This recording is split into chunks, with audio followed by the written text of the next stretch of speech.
नमस्कार बच्चों, आइए आर्यभट्ट प्लांट को रिवाइज करते हैं जो कि हमारे बीएमएस सेकेंड ईयर एग्जाम के लिए द्रवगुण पेपर के लिए वेरी वेरी इंपॉर्टेंट है। तो सबसे पहले इसको याद करना है इसके पर्याय क्या होते हैं। तो आर्यभट्ट के जो पर्याय होते हैं वो राजवृक्ष होता है, अमलतास होता है, चतुरंगुल, कृतमाल, दीर्घफल और संपाग। ये आर्यभट्ट के जो होते हैं पर्याय होते हैं। तो आर्यभट्ट के पर्याय कौन कौन है? राजवृक्ष है, अमलतास है, चतुरंगुल है, कृतमाल है, दीर्घफल है और संपाग है।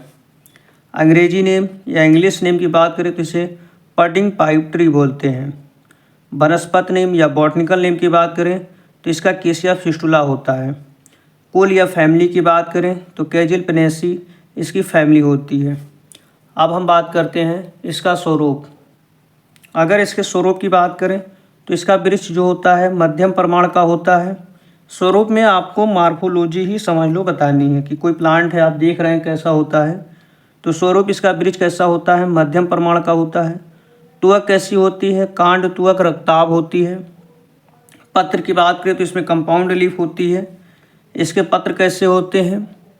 लंबे होते हैं, लटवाकार होते हैं, आयताकार होते हैं एवं अस्पष्ट शिरायुक्त होते हैं। पुष्प की बात करें तो इसके पुष्प जो होते हैं चमकीले पीले रंग के 5 दल युक्त होते हैं। अगर हम इसकी फली की बात करें तो इसकी फली जो होती है कठिन होती है, नुकीली होती है, बेलनाकार होती है, कच्ची अवस्था में हरी व पकने पर काली हो जाती है। इसकी छाल को जो होता है इसकी छाल को सुमारी कहते हैं, ये आप याद कर सकते हैं। आर्यभट्ट की छाल को सुमारी कहते हैं। अब हम बात करते हैं इसके रस पंचक की। तो इसका जो रस होता है वो कैसा होता है? मधुर होता है। गुण की बात करें तो गुण इसका लघु होता है, मृदु होता है और स्निग्ध होता है। वीर की बात करें तो इसका वीर जो होता है वो शीत होता है और विपाक इसका मधुर होता है।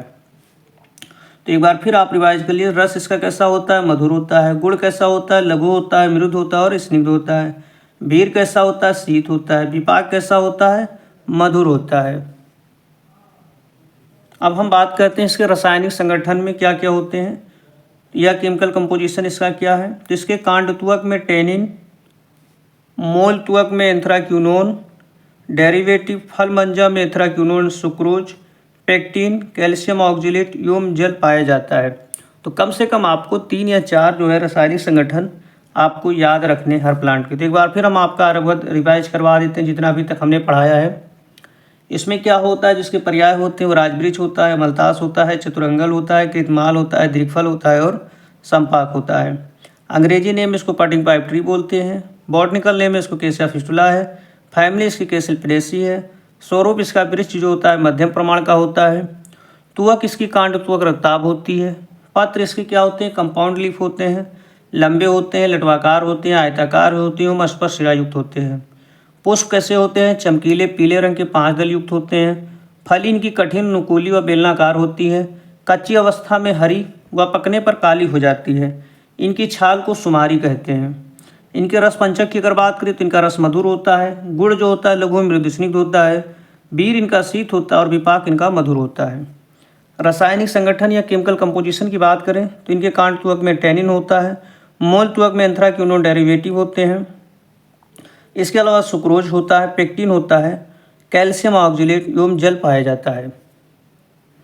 अब हम बात करते हैं इनके प्रयोजांग क्या है। तो इनका प्रयोजांग जो होता है वो फलमज्जा होता है, मोलत्वक होता है, पुष्प होता है और पत्र होता है। तो आप इसको याद कर सकते हैं इसका प्रयोजांग क्या होता है? फलमज्जा होता है, मोलत्वक होता है, पुष्प होता है और पत्र होता है। मात्रा की बात करें तो फलमज्जा जो होता है 5 से 10 ग्राम लेते हैं और विरेचनार्थ में 10 से 20 ग्राम लेते हैं। विशिष्ट योग क्या होता है? इसमें विशिष्ट योग में आरगवादी तेल और आरगवादी लेह आ जाता है। अब हम बात करते हैं इसका प्रयोग। इसका प्रयोग की बात करें तो हरिद्रा में अमलतास के क्वाथ को पिलाया जाता है। यानी कोई पेशेंट है हरिद्रा में तो हम अमलतास के क्वाथ को पिलाया जाता है। कुष्ठ में अमलतास के पत्र के कलक का लेप तथा इसके पत्र का क्वाथ प्रयोग किया जाता है। पूछा जाता है कि कुष्ठ में, तो कुष्ठ में अमलतास के पत्र के कलक का लेप तथा इसके पत्र का क्वाथ प्रयोग किया जाता है। ज्वर की बात करें